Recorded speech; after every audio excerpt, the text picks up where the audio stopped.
YouTube, what the grudge is going on? Heir of Carthage here, and man, I'm excited because we are here with a new campaign. That's right, Thorek Ironbrow. It's the new free LC Lord. Free LC, free downloadable content. I don't know, that always doesn't just come out right to me. It always sounds weird. Yes, so he will be coming along with the DLC as part of an update to the game that everybody will be able to get if you own the game. And it's really a cool lord. I've actually played quite a lot of campaign with him so far because CA was kind enough to give us access early enough to get me familiar with this. And I have to say, I've had a lot of fun with it, and I'm excited to show it to you. And I will be doing that as we're going to be starting a campaign with him right here and now. That's right, we got a new campaign going in Warhammer 2, and we're going to have more coming because Tarex and Oxyotl, we're going to be playing them as well. And I will show you those as soon as the embargo lifts on them here in a couple of days. So, I say a couple of days, I think it's July 6th. I could be wrong, but I believe that's today. I'll show it to you when I can. In any case, hope you all are excited for this. I am. As far as Thorek's specifics, he is a rune lord, and quite the storied one. I went and read up a little bit on like the fandom wiki or whatever. It's actually pretty cool. I don't recall all the characters, but he apparently worked a lot with King Cazador, and has a pretty cool story. You should go read up on it. Very interesting character. And in this game, his focus is going to be on reforging items and what basically in this game specifically, his deal is going to be seeking out key lost artifacts for the Dawi and then reforging these artifacts into powerful items that you can use in the campaign using his amazing rune magic and craftsmanship. So it's going to be really cool to play with Thorek, and I hope you all are excited for it. Just a couple other things. The suitable climate is actually jungle because he starts in Lustria, at least on the Vortex campaign map. I'll have to check his start on Mortal Empires another time. Oath Gold, basically you get extra Oath Gold, and there's less Oath Gold cost for crafting runes, so it makes it a little bit better. And then your hero recruit rank is higher for runesmiths. You get an upkeep reduction for runesmith heroes. And then as far as lord effects, extra armor piercing damage for the entire army, which is pretty great. Extra armor, because, you know, he is a runesmith. And then the reload time reduction for bolt throwers, grudge throwers, and quarrelers. Quarrelers are a lot of fun with Thorek, and I'll be making use of them for sure in this. Anyway, let's get things started and load this one up. Let you all get some Thorek Ironbrow going here now. In this campaign, and as the others, I will not be doing like cinematic battles. I'm about to be gone on vacation, and it takes me much longer to record those, and I won't be able to get as much done. So we're just going to be doing kind of a traditional playthrough here, and my objective is going to be to go and reforge all these artifacts that he's looking for, and just to kind of make things fun. I'll only be friends with people temporarily. I mean, we're going to go all out Dawi. This is like a selfish, we're getting all things Dawi back together. We're going to rebuild a dwarf empire. Screw all the other factions. Order, disorder, doesn't matter. This one is about Dawi, and so that's the way we're going to focus it. From one land infested with blasted Raki to another. It seems the only difference is the heat. These vermin best stay out of my way, else they'll meet the mighty steel of my hammer.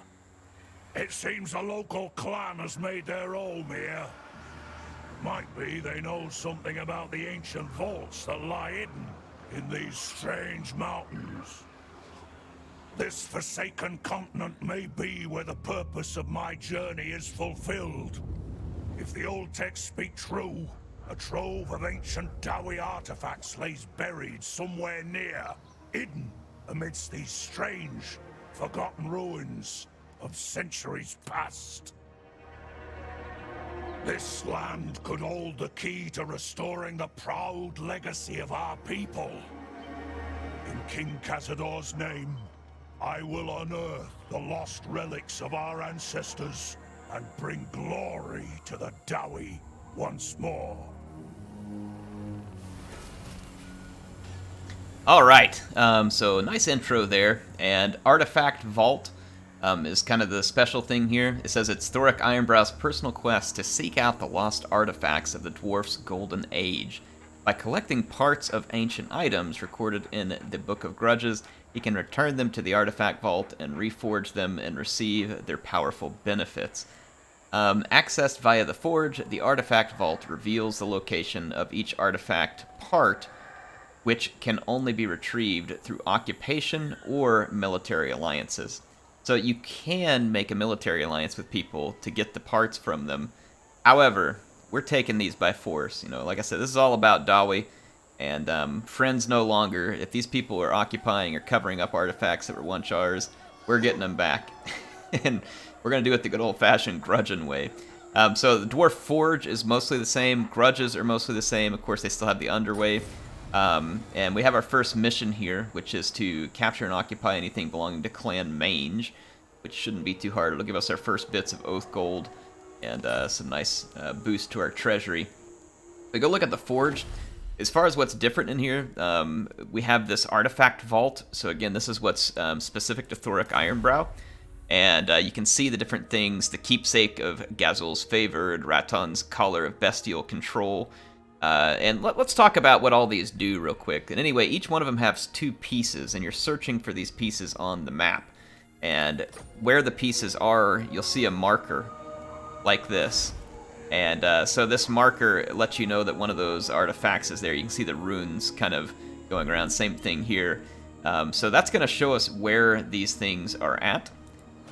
Anyway, let's get back in there and take a look at what they are and what they do. Now, the keepsake of Gazul's favor is really cool because it gives you a ethereal thane that can work with you, so it's really nice. Raton's collar of bestial control is also really neat because it gives you a carnosaur that you can get from the Regiment of Renown pool. So dwarves with the dinosaur, that's right, folks. Morgrim's Gears of War, extra range for your bolt, grudge throwers, and quarrelers. And remember that Thorek already can buff those things by quite a bit. So they get range, missile strength, ammo, and a reload time reduction. And remember that missile strength and reload time reduction are essentially kind of the same thing. They play on each other, so I mean, it's going to be a huge buff to the amount of damage they do.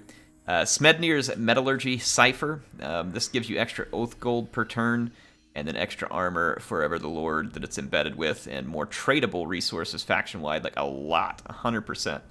So it's really nice. Now, Thungi's Tongs of the Runesmith, going to be extra attack for miners and longbeards, which is nice because those units don't have great attack. And then there's armor sundering attack for those same ones, which is going to be really nice.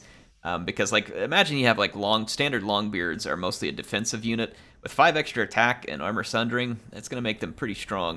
And then, of course, there is a cooldown for all rune magic. And rune magic has been changed. You'll see it when I get into battle. I'll talk about it. Beard Rings of Grimnir. It's an army ability. It's basically a vortex that does good armor-piercing damage against multiple opponents. And then the Blessed Pick of Grungni here. It's another army ability. It looks like it's something that you target on an ally or the ground, and it makes a unit invulnerable. It does not apply to summoned units and gives them 24 melee attack and makes them unbreakable. It's a short duration, 35 seconds, but still, that's pretty awesome. Then you have the Lost Gifts of Valea, another army ability. This is the Ancestral Rune of Valea. And this one is going to be an augment that can be cast on, again, the ground or an ally. It affects all the allies in range, and it gives a whole bunch of hit points and restores their vigor. So this is a big one, too. So really cool stuff here. But anyway, that's the Artifact Vault. Looking forward to that. You can now also make character runes and banner runes. Let's explain these real quick. Character runes are runes that you can set up in your character selection screen. So you can make them here in the Forge, and let me show you what that looks like real quick. You have character runes that can be placed here, up to 3 of them. And so basically you can go into the Forge and you can forge these character runes.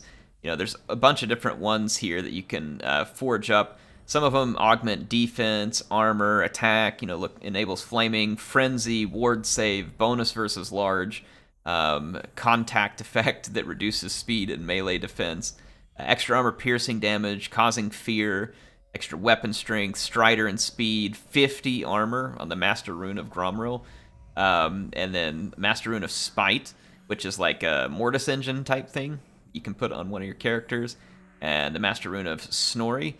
25 melee attack. Again, that is awesome. This one, 75 extra armor piercing weapon damage. You know, it swaps base weapon damage for armor piercing. Extra hit points by 20%.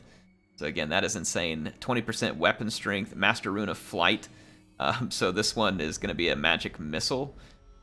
So really, really cool. Good armor penetration. You know, so interesting stuff that you can buy. Oh, sorry, let's go back in and look at the banner runes. Now, banner runes are for units, so you can make these, and then you put it into, when you make banner runes, you activate them on your characters down here. See, it says followers, runes, and banners. And so you can put them in here, and we start with one right here, like this Rune of Stoicism, which gives a bonus versus large and expert charge defense.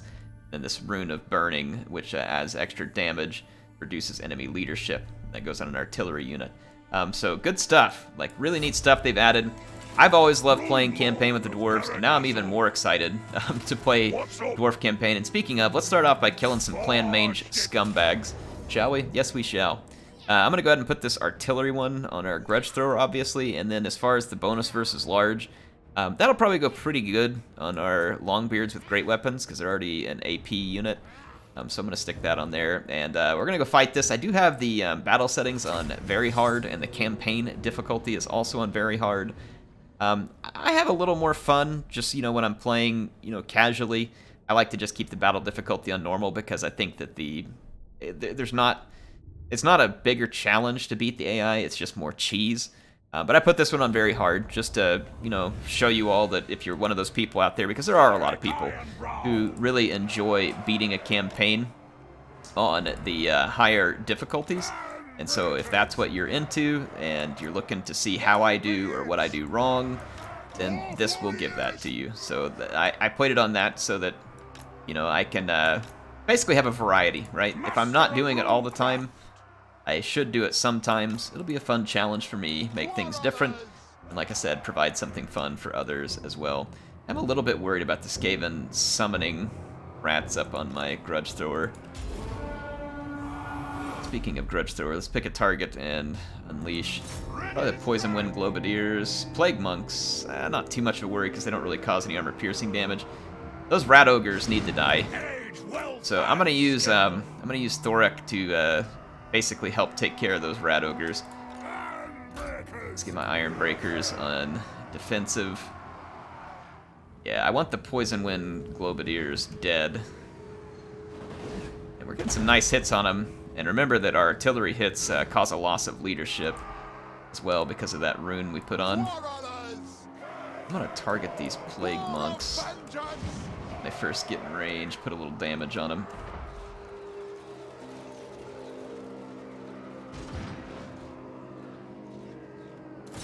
Because they're not armor piercing, but they can still cause some decent damage. Let's start pitching our charges here. Actually, I need this unit to be going after the rat ogres. Ah, crap, it's too late. I should have positioned them better, because they have an anti-large. Alright, I did a little damage to the Plague Monks. I'm going to go after the rat ogres now. Let's actually keep a unit back here in reserve.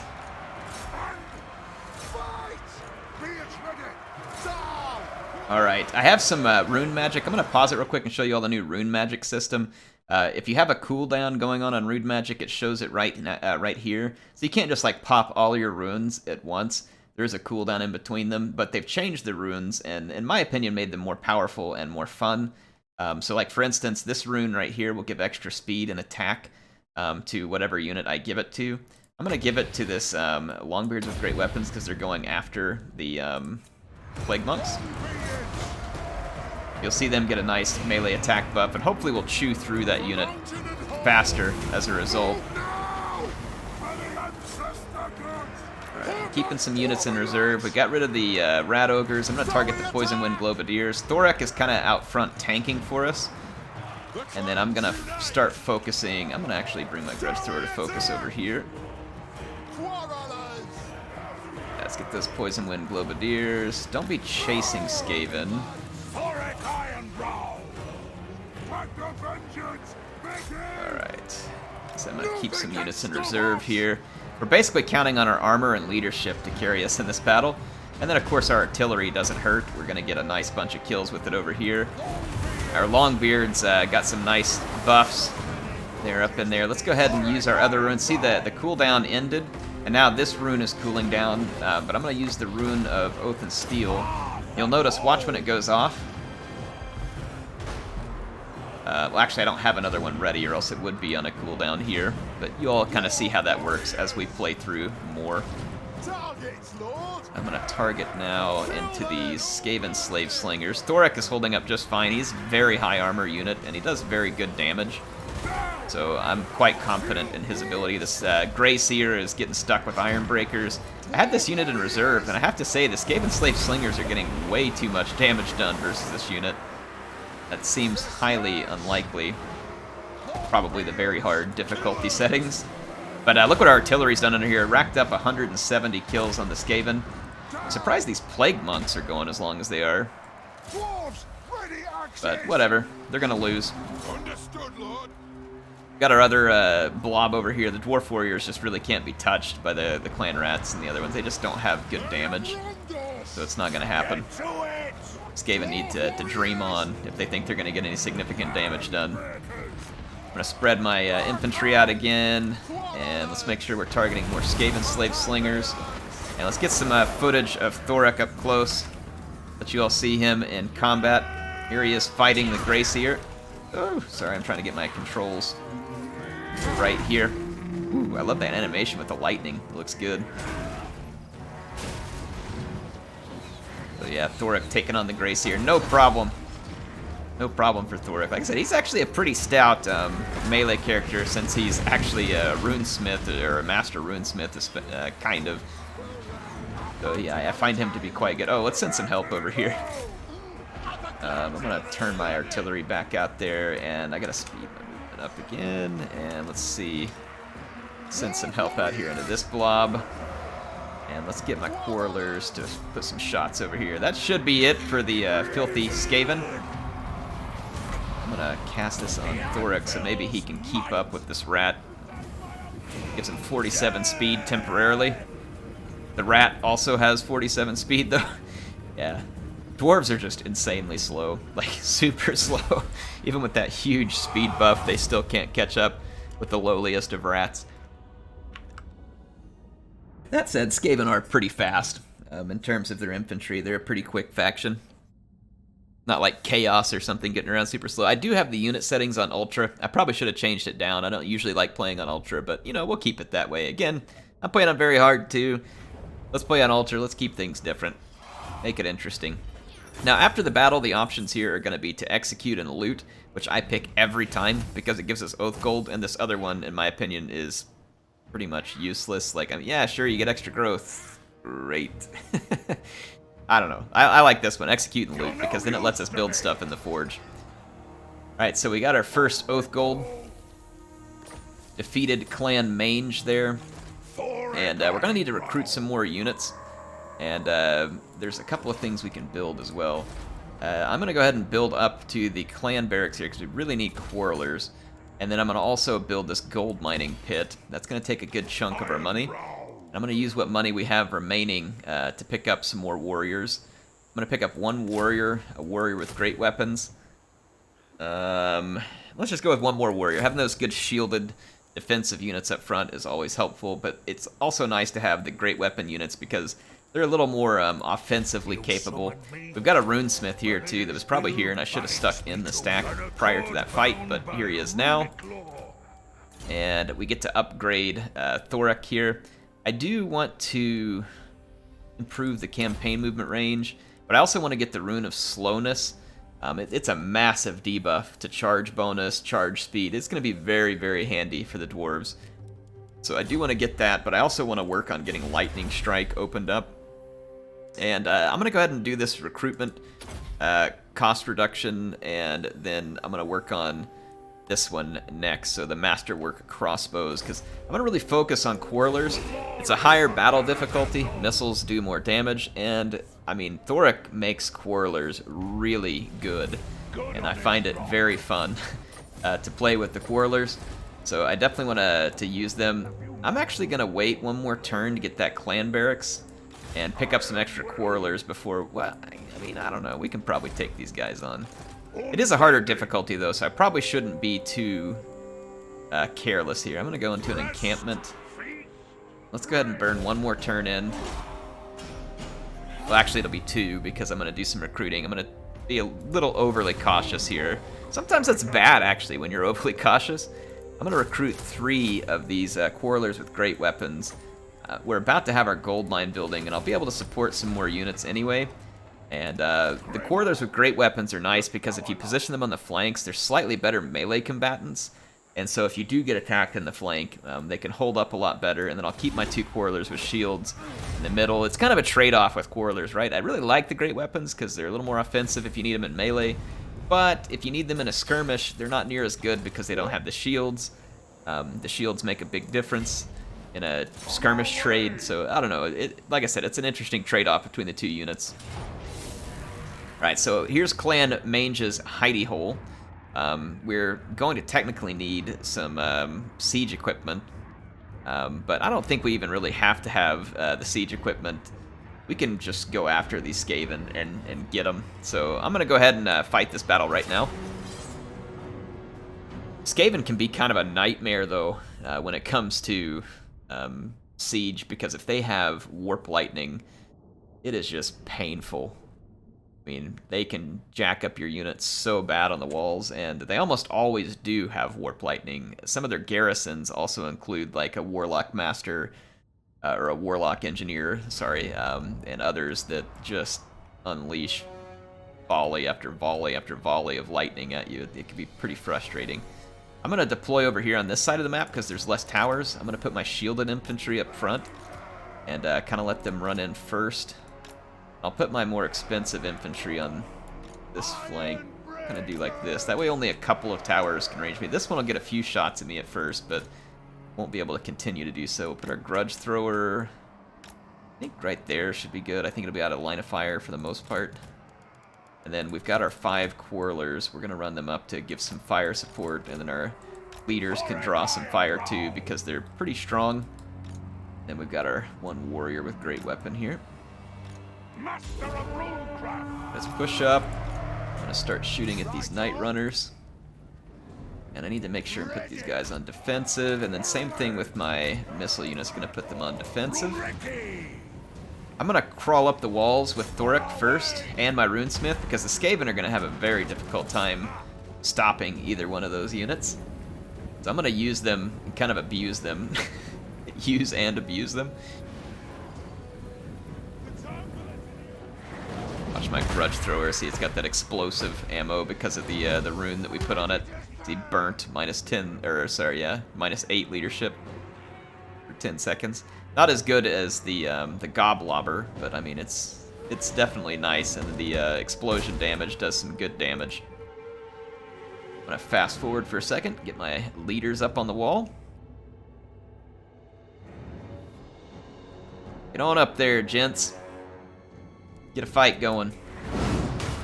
Right, let's get my quarrelers up here and give them an opportunity to start shooting up over the walls. And let's bring our infantry up. The Skaven didn't actually go man those towers, so definitely a mistake.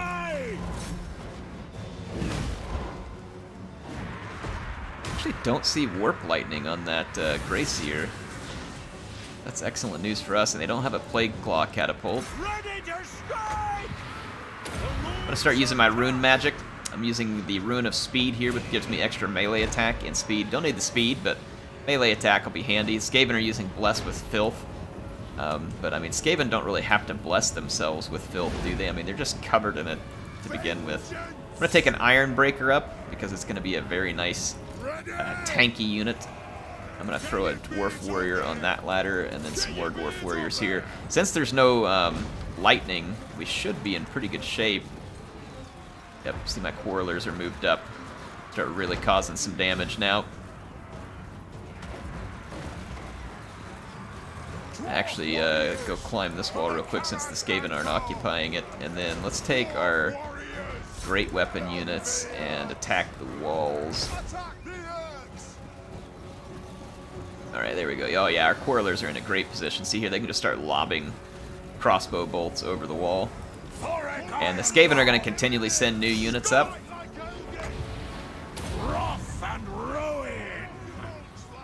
See, it goes into this shared cooldown. He's got 1 rune on its cooldown, but over here it goes into a quick cooldown. It's basically to keep you from just like spamming the crap out of them. Since there is no winds of magic for the dwarfs, they don't have to play by that rule. But they do have, you know, these cooldowns, like I said, that'll kind of just keep it from being an absolute spam fest. Alright, the clan rats are blessed with filth, but like I said, they're kind of blessed with filth all the time. It's not something they need a special blessing to accomplish. Take out these filthy Skaven. Oh, I gotta turn the blood effects back on. The blood effects are a little bit overkill. I'm just gonna leave the blood effects off until I can get my mods back, where I can get the less blood, less gore mod, which tones it down to a level where I think it actually looks nice. But until then, I'm gonna just leave the blood and gore off for the moment because it just isn't great. It turns into just like a big ketchup mess. I wish CA would do some work on that as a patch in one of these and just like improve the blood and gore. Hopefully in Warhammer 3 we'll see that. I mean, one thing they could do is improve it for Warhammer 3, and then obviously just say if you already own the blood and gore for the other games, then you don't need it for Warhammer 3. And look, it's improved now. Like, so I think that'd be a nice thing for him to do as well, because the blood and gore on this game, I think it's a nice touch. I think you want it for a Warhammer game. Like, I'm not always crazy about a Total War game really needing blood and gore. I don't think it does. But where they do it right, it's pretty cool. So like in Shogun 2, it kind of like fit like some kind of Japanese anime style, which I thought was kind of cool and added an interesting touch to the game if someone wanted it. And then on Rome 2, you know, Rome 2 was a little bit more of a gritty game by its look and feel anyway, so I thought it was really interesting the way they did it in Rome 2. And then Warhammer, I feel like it needs to be there for the lore's sake, because Warhammer is just kind of a gritty universe as it is, and it kind of fits, you know, the idea. Stupid gate glitch. Can we just go through? I might be able to just go through. Yep, just go on in, whatever. Maybe we destroyed the gates. Get our warriors down from the walls and start fighting. Alright, yep, Skaven are getting absolutely clobbered. Not a huge surprise, as our troops are just superior in pretty much every way. I give the Rune of Speed here and buff up all my units with some melee attack, kind of like a mini dwarf Wa.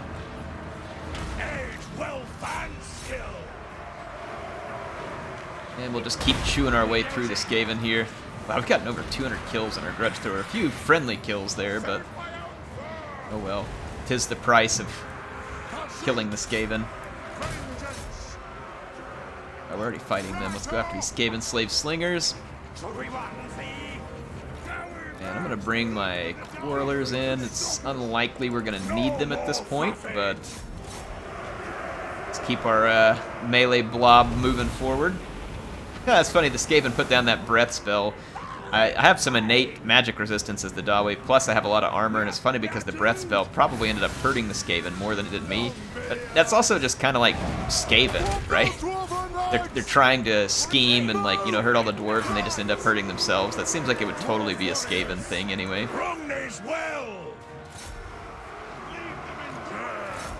Alright, I'm gonna use this Rune of Speed. It is an order. Thorek Ironbrow. Try and speed us up again and go after Grey Seer. Yeah, we just have too much armor for the Skaven here. Like, even on the higher difficulty setting, they just have a hard time cutting through the armor. You can see their breath attack does damage, but it's just not a lot of damage. Not near as good as Warp Lightning. Warp Lightning is almost OP in the hands of the AI. I mean, it is insane how many times they will be able to cast Warp Lightning and then how much damage they can do with it in these siege battles. It is really quite obscene. Let's see if we can go ahead and start making our way back to the capture point. Some action up here, attacking the Grey Seer and these filthy Skaven slave spears. And the Skaven army is falling apart. Grey Seer doesn't want to stick around and fight. I can't blame him. It's a fight that's way above his weight class. He's more of a schemer, not as much a fighter. There we go. Clan Mange is going to be displaced from its holdings here. And these will become a dwarf hold, as they should be. Let's end that battle. Check how our units did here. Oh man, our grudge thrower's doing great. And you can see why Quarrelers were an important pick for me. Look how much damage they got done. I mean, and they're not even buffed up that much yet. By the time you get done buffing up your Quarrelers, I've had Quarrelers with like 40 or 50 missile damage. I mean, it is nuts. They melt stuff this campaign, and they're really fun to use. I really like Thunderers too because of the armor piercing damage, but they don't get anything specific from Thorek. And Thunderers also kind of have to fight for line of sight. And so Quarrelers are kind of nice in the sense that when they get that many buffs, they may not be specifically armor piercing, but when they start doing that much damage, armor piercing almost doesn't even really matter because they're just doing a ton of damage. I'm going to do scouting. Well, we don't really need scouting because we're going to be able to forge a bunch of stuff. So I'm going to focus on the runes. We picked up the mine of the Bearded Skulls. It's an interesting name for our mine. And let's see, I do have more money now. And again, with the difficulty being what it is, I'm going to grab one more Quarreler with Great Weapon. So I'll have a total of 6 Quarrelers, which is going to be really nice at helping us get some damage done. I'll grab one more Great Weapon and one more Shielded Warrior. And we'll be fairly low on income at that point, but we're going to have to push it. And at the moment, I'm going to go with Untainted and Public Order because there's some Skaven Taint and Public Order issues. But I'll swap over to the Growth when we get a... Oh, I'm sorry, I'm just bumping through these. Let's take a look here. Mission issued, win 2 battles against Skaven. We've won 1, so we have to win 1 more. That shouldn't be hard. There's Skaven out here we can go beat down now, too. And speaking of, let's see. You will gain the opportunity to confederate the Spinosotek dwarves. So we definitely need to bounce out here to Sabatum and try and capture it, because then we can confederate these dwarves right here and pick up those gemstones. We reforge a relic. We get 1,000 into the treasury. And if we pick up gemstones, we get treasury and oath gold. And then we need 2 provinces in total, so we can confederate those dwarves. We'll be able to complete all these missions rather quickly. So let's see what we picked up in terms of the artifact. I wasn't paying attention when we got in there. It looks like we got Thungni's Tongs of the Runesmith. We got the right half of the Tongs when we picked up that artifact there, so it probably mentions it in our messages too. Yeah, right half of Tongs. So there we go. Alright, let's end this turn. We got our research going. We have a little bit of Oath Gold, but we don't really need to mess with forging anything at the moment. Let's get some more Oath Gold first. And then we can start forging some unit banners.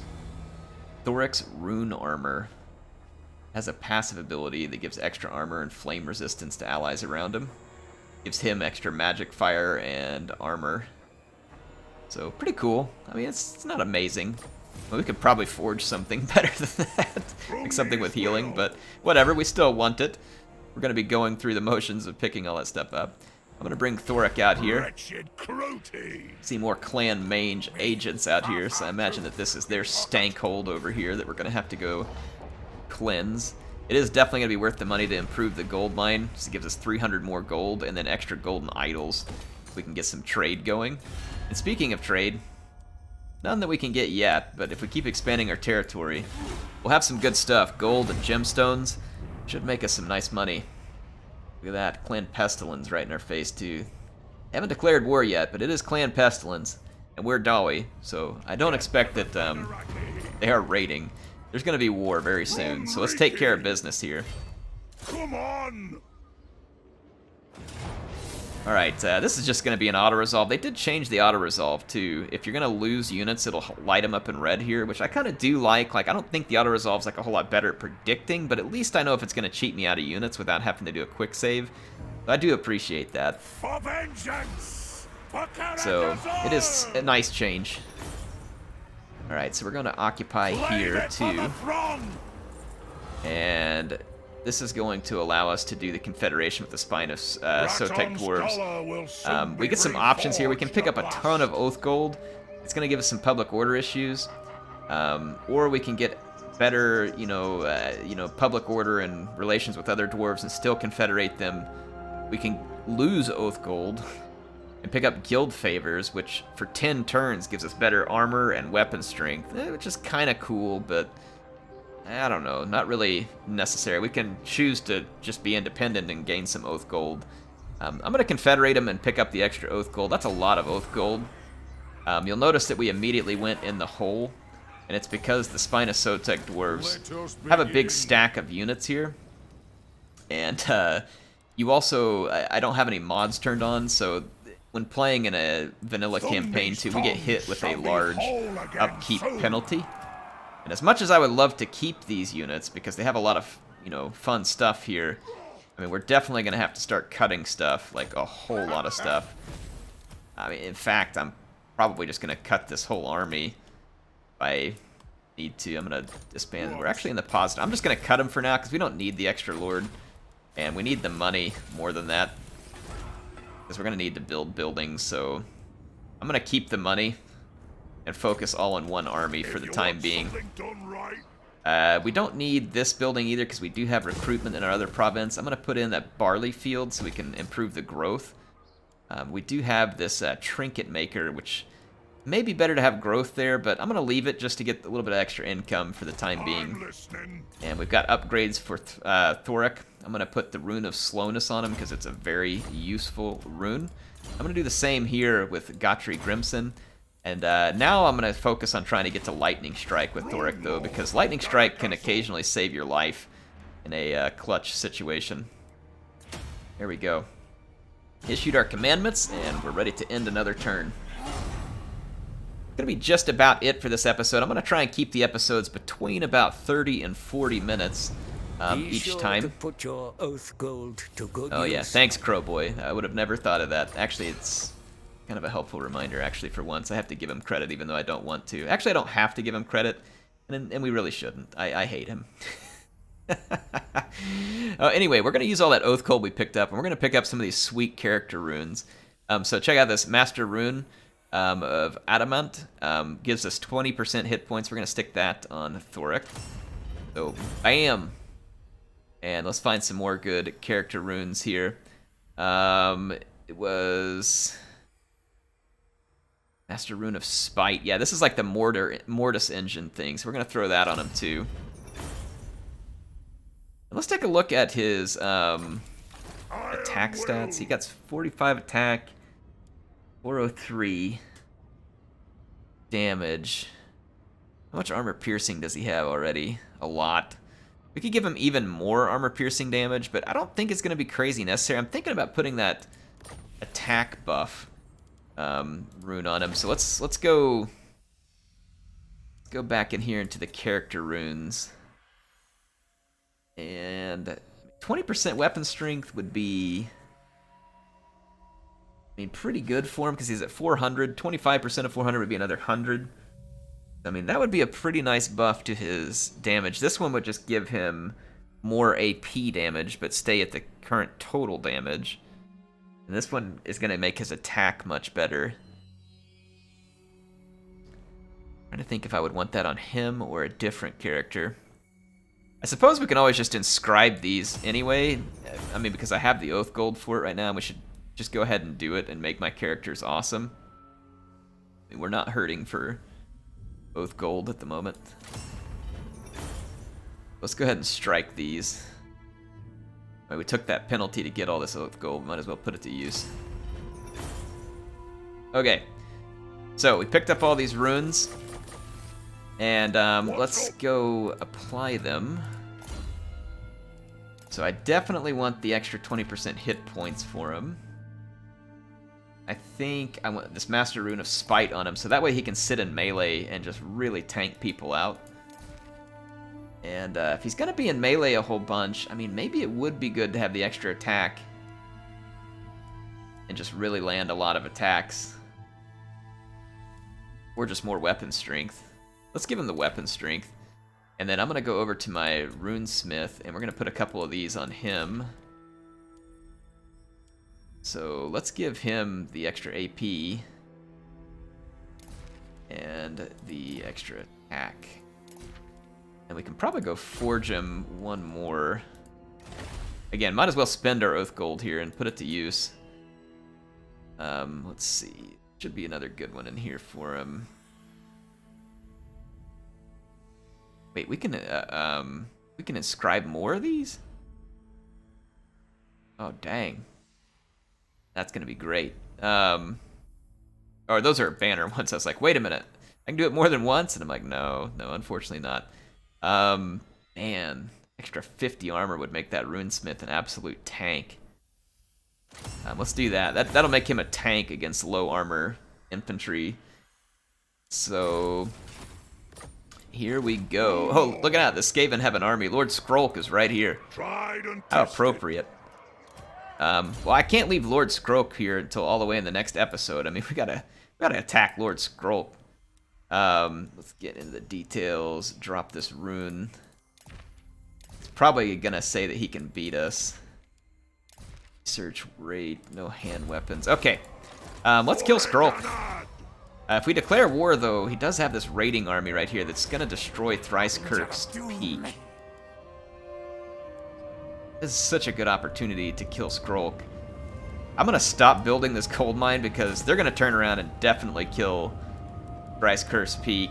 It won't have enough defense. But let's go ahead and kill Skrolk in this episode. And he's gonna be pretty tough. Let's see, he's only got Plague Monks though. They're gonna suck. He does have a Plague Claw Catapult, but we've got our Grudge Thrower. We've got him outmatched here. We've definitely got him outmatched. So let's get in here and fight him. Take him out. And this will be a good end to the episode, and then we'll have to probably go avenge the grudge of Thrice-Cursed Peak because the Clan Pestilence will almost surely raze it to the ground. The AI loves doing that just to spite you. They love getting in there and doing some raising. Alright, that Plague Claw Catapult is going to have really nice range. But they've deployed way far back, so I've got a plan. Get my Quarrelers.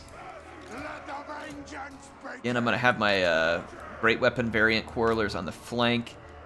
And I'm going to stick my shielded units on the front line. Ironbreakers in the middle. And then I'm going to keep my Great Weapon units in reserve to help protect my Quarrelers or protect the flank as needed. So that should do. And then, of course, I like my heroes out front to kind of goon and tank enemy units. And that's kind of how you can cheese these higher difficulties. Let's get our Quarrelers on a defensive stance so they don't go chasing units after they've routed them. And let's start the battle. I'm going to fast forward for a second, move my artillery into range, and start bombarding the Skaven. See if we can get them to give up their little hill camp up here. I see some sensor bearers up there. This would be a great target. For now, I'm going to just lob some stuff in the middle of this blob. Let's go ahead and attack their Plague Claw. They did a summon right on top of me? Okay, that doesn't make much sense. Alright, I'm going to start attacking their Plague Claw Catapult, and I'm going to start moving my troops forward. I've got some additional units. I'll leave them to guard my Grudge Thrower. Hey, you're in range, Grudge Thrower. Just let them have it. Alright, the Skaven are coming down the hill. They're still doing more summons. This time they did it back on my reinforcing troops. Whatever. Doesn't matter. Woo! Almost got away scot-free on that one. Grudge Thrower's not going to be great at killing enemy artillery piece unless it was the Goblobber, but we're actually doing better than I thought, so I'll take it. Thorek Ironbrow. Okay, here we go. I'm going to give an AI attack order. Then I'll just kind of clean it up as we go. Well.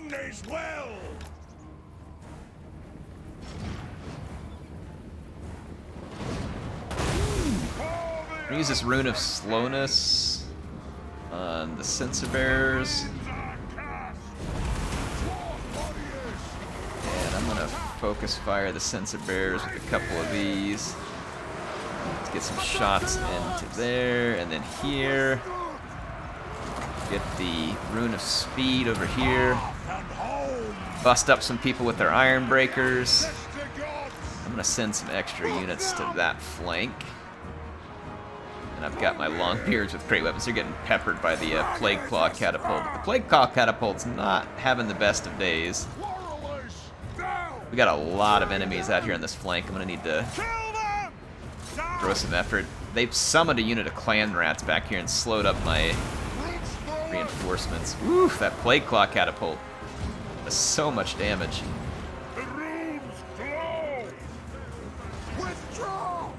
Okay. Oh, I lost a warrior over here. Get that stupid summon out of here already.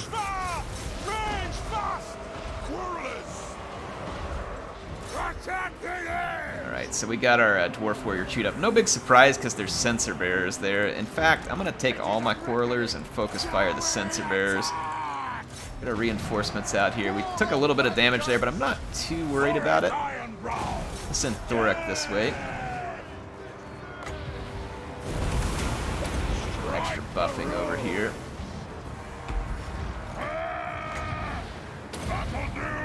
Gonna buff our guys up. Yeah, the sensor bearers are now being dealt with. Skrolk is in the fight over here. Can we get... Nothing can stop us! Escaping Slave Singer. Alright, we got rid of the Plague Claw. We're in excellent shape right now. Excellent shape. So, yeah, our armor suits us very well against the Skaven in this early game like this, because this particular Skaven clan, and the one we were fighting prior to them, just does not have good protection. Or, sorry, does not have good offensive tools versus heavy armor in the early game. The Skaven would need Plague Monk, Sensor Bearers, Rat Ogres, Wolf Rats, like the armor-piercing variant, missiles, Poison Wind Mortars. Stuff like that would serve them very well against my armor, but they just don't have it at the moment. Oh wow, went under the ground there. Bad folks. Alright, so Skrolk is keeping the Skaven in this fight. Annoying, but definitely the case. Alright, we cleaned up this flank. Beat back their better infantry units that were over there. So now we just need to use our Quarrelers and our Grudge Thrower to kind of clean up the leftovers.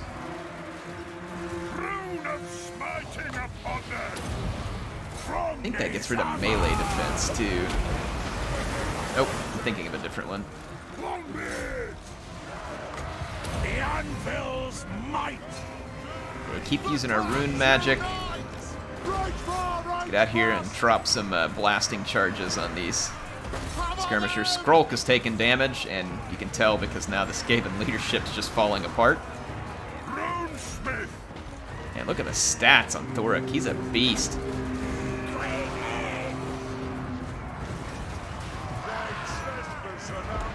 I don't even think they have their runes available yet because it takes a turn for them to be active, and I just put them on there. Alright, so good. That's an absolute beatdown of Skrolk. It's a repudiation of Clan Pestilence. And again, you can see why the Quarrelers are going to be such important units for us. They're going to really be pumping out the damage. Some of my infantry did just fine, but that's mostly just because the Skaven infantry is really trash. But Dwarf infantry, you give it the right buffs and it's okay in campaign. I think it's pretty darn lackluster in multiplayer. But, I mean, it can be pretty solid in the campaign. Let's get the Oath Gold. We definitely want to be doing, striking some more runes. Speaking of, I said that I was going to end this episode earlier, but I guess I'm not. Here I am, just doing my thing. Let's see. It gives an artillery homing projectiles. I mean, this one sounds really cool, but I've used it, and the homing's a little bit awkward, honestly. It's okay against, like, really big targets, and it's really kind of crappy against smaller targets sometimes. Explosive damage, gives the artillery unit. Rune penetration, increases armor-piercing missile damage. That's an artillery unit. Vigor loss reduction, and ancestor rune. Entities can't die. Well, the ability is active. I mean, that is pretty cool. Speed for a non-character unit. Vanguard at deployment. I think this could be really cool.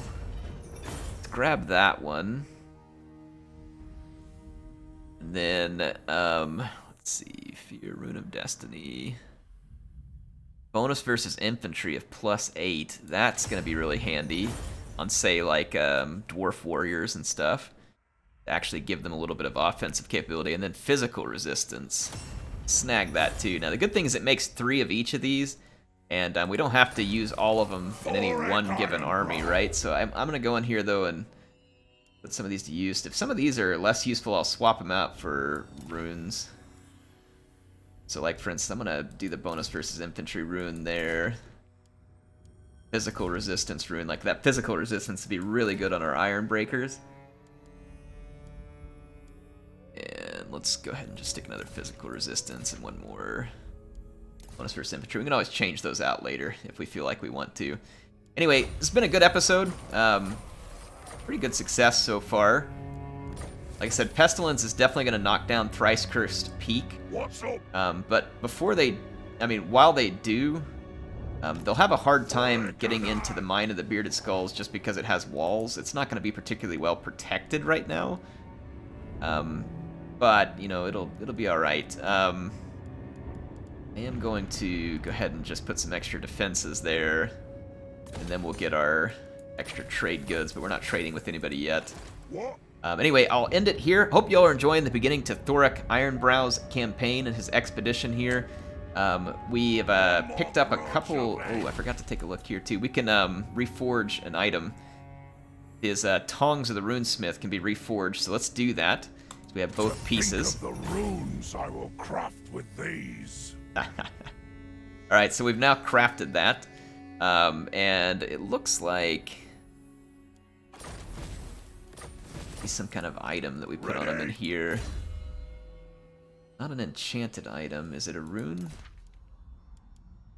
Nope. Does it go here?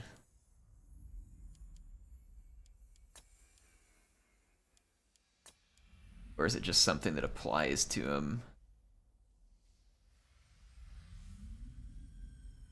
The heck did it go? Let's take a look at it here. Messages... Let's reforge the tongs of the runesmith. So we did the tongs. Take a look.